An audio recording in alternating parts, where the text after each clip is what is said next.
Welcome back to Midnight Howl, and this is the Ghostly Hour. On today's video, we're gonna take you guys to the Appalachian Mountains, where a lot of crazy things happen. So I bring you 3 real stories that I found on the internet. I didn't make them up, and I swear to God I didn't use ChatGPT or anything like that to make up these stories, or anything like that, but they're real, authentic stories that take place in the Appalachian Mountains.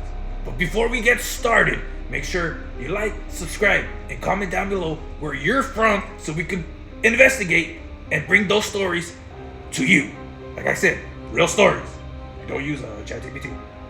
Anyways, without further ado, the first story is called The Fleetwood Encounter.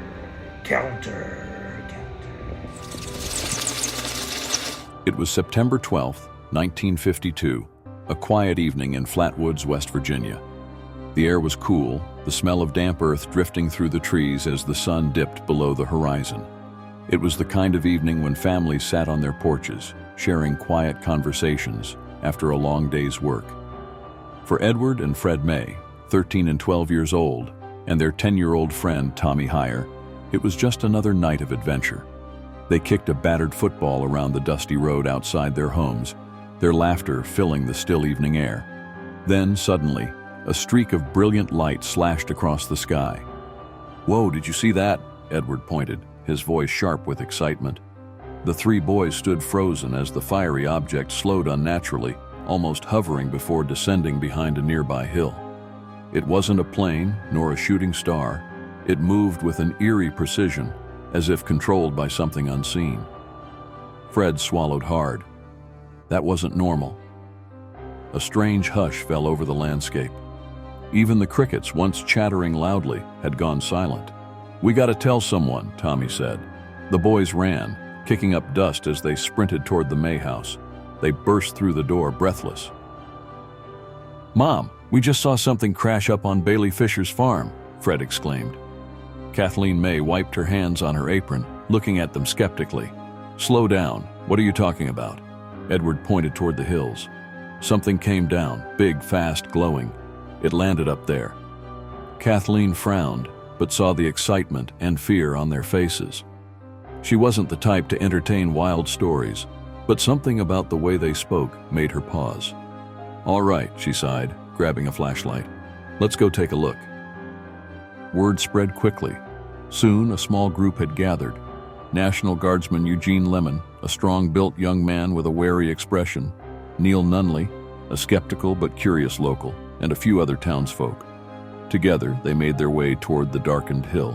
The climb was slow, their flashlights casting long, jagged shadows against the trees.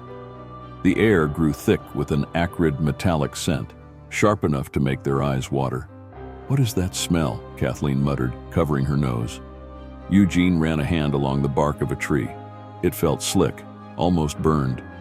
He frowned but said nothing. As they neared the top, the ground beneath them vibrated faintly. "Do you feel that?" Neil whispered.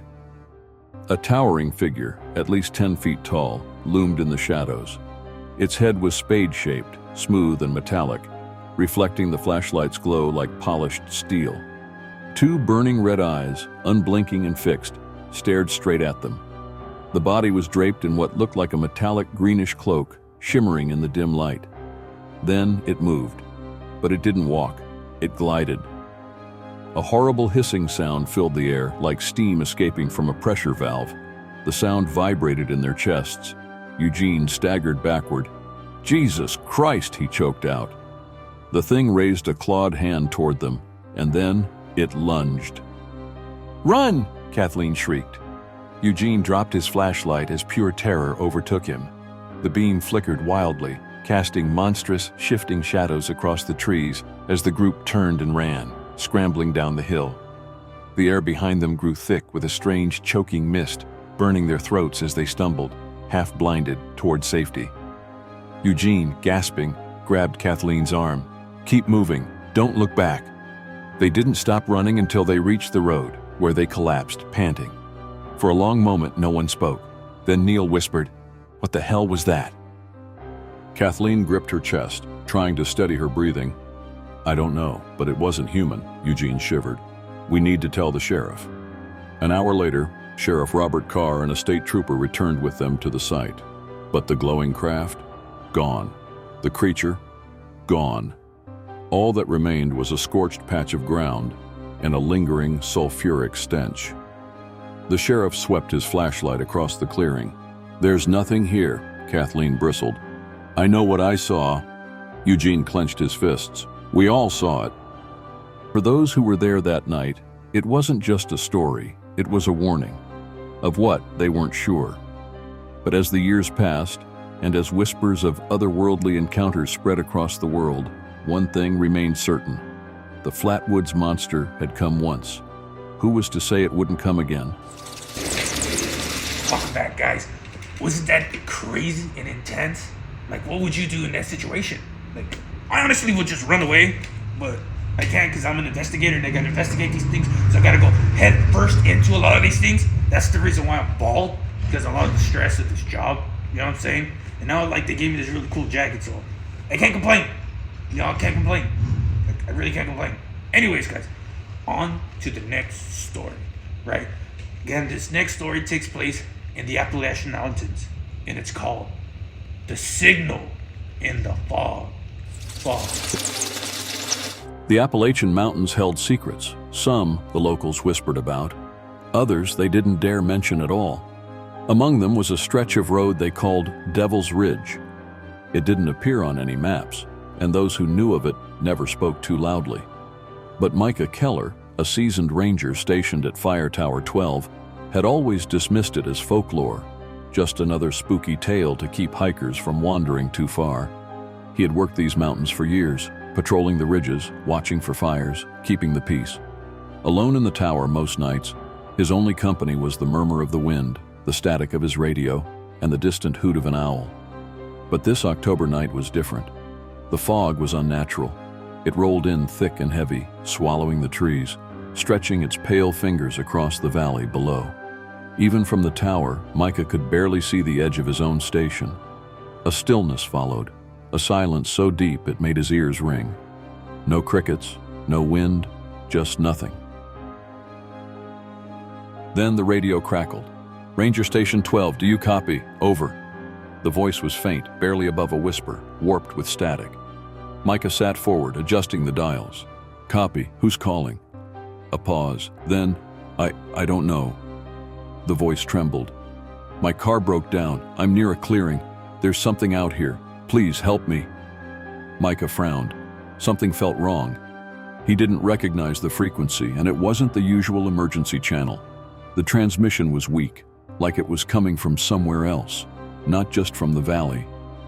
His gut screamed at him to ignore it. But duty called.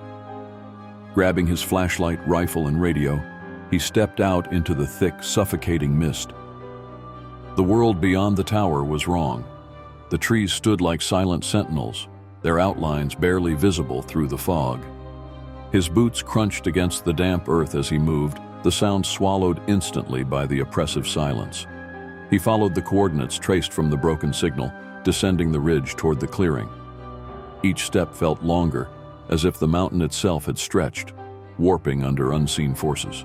A faint metallic tang tingled in his nostrils. Copper, blood, something else. Then he saw it. A car sat abandoned in the clearing, headlights dimmed, flickering weakly. The hood was crumpled inward, like something massive had slammed into it. But there were no skid marks, no footprints, no sign of a driver. And then, the structure. It hadn't been there before, tall, angular, metallic. Its surface rippled as if it wasn't completely solid. The flashlight beam twisted around it, bending unnaturally. The air hummed, a deep, bone-rattling vibration that pressed against his chest. The radio crackled again. "Help me!" Micah stiffened. The voice wasn't coming from the radio anymore. It was coming from the trees. A shadow shifted at the clearing's edge, then another, and another. Eyes, not human. Large, black, reflective, blinking in perfect unison. They watched him, studying. Their bodies were tall and unnatural, elongated limbs moving in a way that was wrong, jerky and fluid at the same time. Their skin shimmered like wet stone, pale and iridescent, almost dissolving into the fog. Micah's breath hitched. He gripped his rifle tighter. "Stay back," he barked. his voice breaking the dead silence. The figures tilted their heads in eerie synchronicity. One of them raised an impossibly thin arm, its fingers too long, too sharp. The humming grew louder. The metallic tang in the air thickened, coating Micah's tongue. His head throbbed, the pressure mounting behind his eyes. His vision swam. He fired. The shot never came. The rifle jammed, the trigger locked in place. His arm suddenly felt heavy, like his body wasn't completely his anymore. The shadows moved, faster than humanly possible. 1 second they were at the tree line, the next, inches from him. Micah stumbled back. His flashlight flickered, the beam spasming. Shapes twisted in and out of focus. A voice, another voice, broke through the static. "Don't let them take you." It was familiar. Ranger Tom, the man who had vanished 5 years ago, the man no one ever found. Micah's vision darkened at the edges. The hum became unbearable, a low vibration inside his skull. Then, the flash, blinding, white-hot. The structure pulsed, its surface shimmering violently. The creatures recoiled, hissing, a sound that wasn't vocal but pressed directly into Micah's brain. The light expanded, swallowing everything, and then nothing. Micah woke at dawn, flat on his back in the clearing. The fog was gone. The metallic scent had vanished, replaced by the crisp bite of pine. The car was gone. The strange structure, gone. Only a patch of scorched earth remained, its edges still smoldering. His radio lay beside him, its wires melted. His rifle was twisted, the barrel warped like soft clay. He staggered back to the ranger station, his mind racing. He filed a report, kept it vague. Officially, he found nothing, just an empty clearing. But word got out. A week later, an old trapper came by the station, eyeing Micah with a knowing look. "You were on Devil's Ridge, weren't you?" Micah didn't answer. The man leaned in, lowering his voice. "You saw them, didn't you?" Micah swallowed hard. Every night since, when the fog rolls in, he hears the hum. A reminder that some places in the Appalachians are better left alone.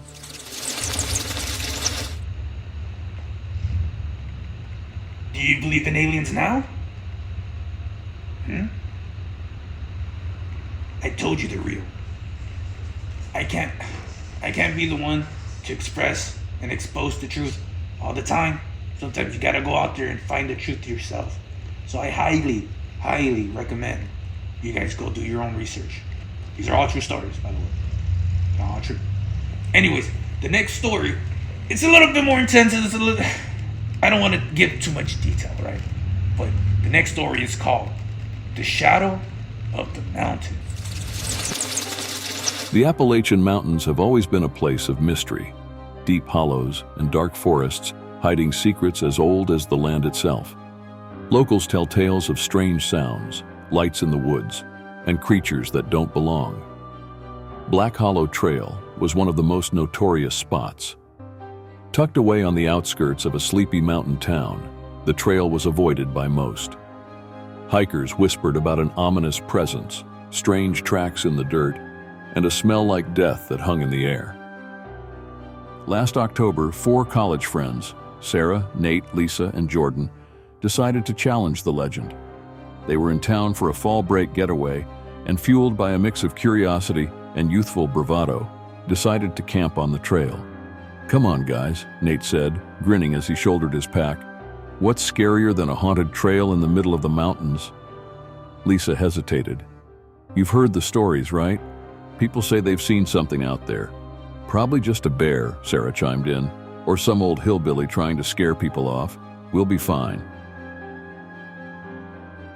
By late afternoon, the 4 friends were trekking deep into the woods. The trail was rugged, winding through towering oaks and dense underbrush. The further they went, the quieter the forest became. Birds stopped chirping, and even the rustle of squirrels in the leaves seemed to vanish. "This place gives me the creeps," Lisa muttered as they set up camp in a small clearing. The sun dipped below the mountains, casting long shadows across the ground. As darkness fell, they built a fire and tried to shake off the unease with ghost stories. Nate's flashlight illuminated his face as he recounted an old Appalachian legend about a man who turned into a monster after being cursed by a witch. Sarah and Jordan laughed, but Lisa kept glancing over her shoulder. The first sign of trouble came with the smell. It hit them like a wave, pungent and rancid, like rotting meat and wet fur. Sarah gagged, covering her nose. "What is that?" Jordan's voice was tight. "Probably a dead animal." Nate swallowed. "Yeah, probably." But he didn't sound convinced. Then came the sound, a deep, guttural howl that echoed through the trees. It wasn't a wolf, it wasn't a bear, it was something else, something that made their skin crawl. Lisa whispered, clutching Jordan's arm. "Did you hear that?" "Yeah," Nate said, his bravado fading. "Maybe we should—" A branch snapped nearby, cutting him off. The friends froze, staring into the darkness beyond the firelight. Two glowing eyes appeared in the shadows, reflecting the flickering flames. Sarah's voice was barely a whisper. "What the hell is that?" The creature stepped into view, its massive form silhouetted against the trees. It was enormous, at least 8 feet tall, with broad shoulders and long, gangly arms that nearly touched the ground. Thick, matted fur covered its body, and its face was a grotesque mix of human and beast. Its eyes were intelligent but wild, gleaming with a predatory hunger. Nate fumbled for his flashlight, shining it on the creature. The beam illuminated its face, and it snarled, revealing sharp, yellowed teeth. The roar it let out was deafening, shaking the very ground beneath their feet. "Run!" Jordan yelled, and they scattered, bolting into the woods. Sarah and Nate ran together, their breaths coming in ragged gasps as they stumbled over roots and rocks. Behind them, the heavy sound of footfalls and snapping branches grew louder. "It's following us," Sarah cried, tears streaming down her face. Then she tripped. The earth swallowed her momentum, her knees slamming into the dirt. Nate skidded to a stop and turned back, yanking her up just as the creature's shadow loomed over them. A sharp whistle cut through the night, piercing and commanding. The beast stopped, growling low, almost as if it had been warned. A beam of light cut through the dark, a single lantern swinging in the hand of a man standing just beyond the trees. "Come," the old man said, his voice firm, steady. Nate and Sarah hesitated, but the beast's growl deepened, its patience wearing thin. The man lifted the lantern higher, and for the briefest moment, something in the air shifted.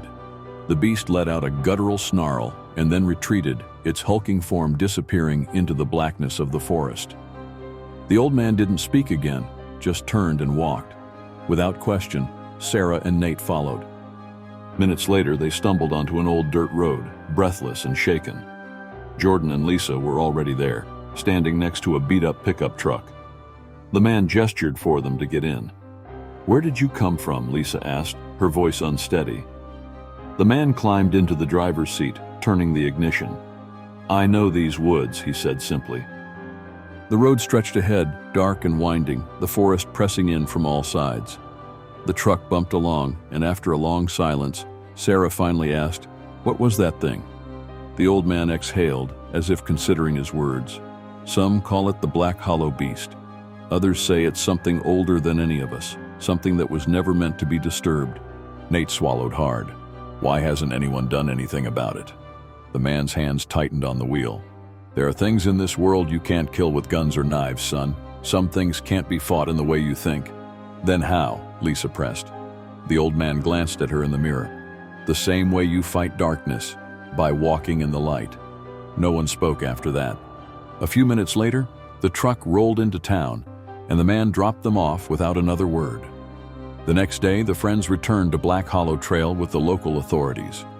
Their campsite was destroyed, their tent was shredded, their gear scattered, and deep claw marks gouged into the trees. The rancid stench still lingered, but of the creature there was no trace. Jordan picked up a branch, running his fingers along the deep gashes in the wood. "It was real," he murmured. Lisa shuddered. "And it's still out there." Sarah turned to Nate, her expression unreadable. "That man last night, he wasn't scared. It was like he knew what he was doing." "He said we fight darkness with light," Nate whispered. He looked down at his palm, where the old man had pressed something into his hand before leaving. A small carved symbol, a carpenter's mark. Sarah's breath hitched. "Do you think—" "I don't know," Nate said, but his voice was quiet, reverent. They never spoke of that night again, but the memory never faded, the glowing eyes in the dark, the roar that shook the trees, and the man who carried a lantern into the blackest hollow, unafraid. And though they escaped, they knew the black hollow beast was still out there, watching and waiting in the shadows. But so was the light. The light shines in the darkness, and the darkness has not overcome it. John 1:5. Okay, I'm not scared. You're scared. Anyways, guys, it's getting a little late, and I'm not scared or anything. It's not like these stories are making me nervous, but it's getting a little late, and I'm starting to hear things, whispers, and see people, and I think they don't want me here anymore. So I'm gonna cut this video a little short today, and yeah. Again, if you watched this far and you watched all three stories, you heard all three stories, comment down below real MVP so I know that you watched till the end. And I want to give you a special thank you to each and every one of you who watched all the way to the end. Love you guys. Have a good one. Stay safe and good night.